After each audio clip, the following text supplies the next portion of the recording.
So this review won't be as long as the other reviews I've put out, but I just want to take a quick look at the last few 2D things I thought I should look at. So without further ado, let's take a quick look at Super Mario All-Stars. Alright, I'll start with the original Super Mario All-Stars, released in 1993 for the Super Nintendo. I couldn't tell you why Nintendo did this because no 5th or 10th anniversary was happening for Mario, and no new original Mario game was released that year. My best guess is that Nintendo didn't have many Mario games coming out for the SNES, and in fact the total amount of true platforming games with Mario's name on it was 2, and that second one was more of a Yoshi game rather than a Mario game. So, because of that, Nintendo did this to sort of, I guess, hold people over for a sequel to Mario World. But regardless of its origins, what does the game entail? For starters, this game includes the 4 NES Mario games, not just ported, but remade from the ground up to have all of the benefits of the SNES. Every game has been graphically improved, the sound was improved, everything was improved. So now let's take a quick look at each game.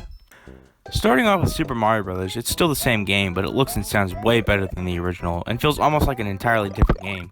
The colors pop out more, and the sound effects are just much more satisfying on the ears. Overall, Super Mario Bros. Benefited much from the transition to the NES. Now let's move on to Lost Levels. Just like Super Mario Bros., the graphics and sounds have also been tremendously updated, though it's running on the same graphical engine as the first game.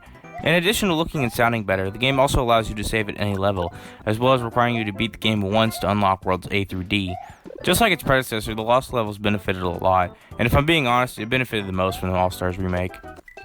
On to Mario 2. Just like with the first 2 games, the presentation has been heavily updated.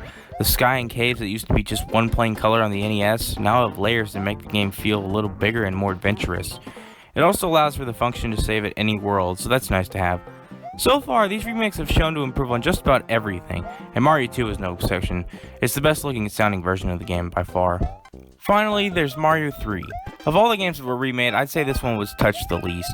The graphics were improved, no doubt, but it seems to me that everything got more shades and seemed more detailed and colorful compared to the NES original. The best part is that you can now save at any point, which makes the game much more forgivable.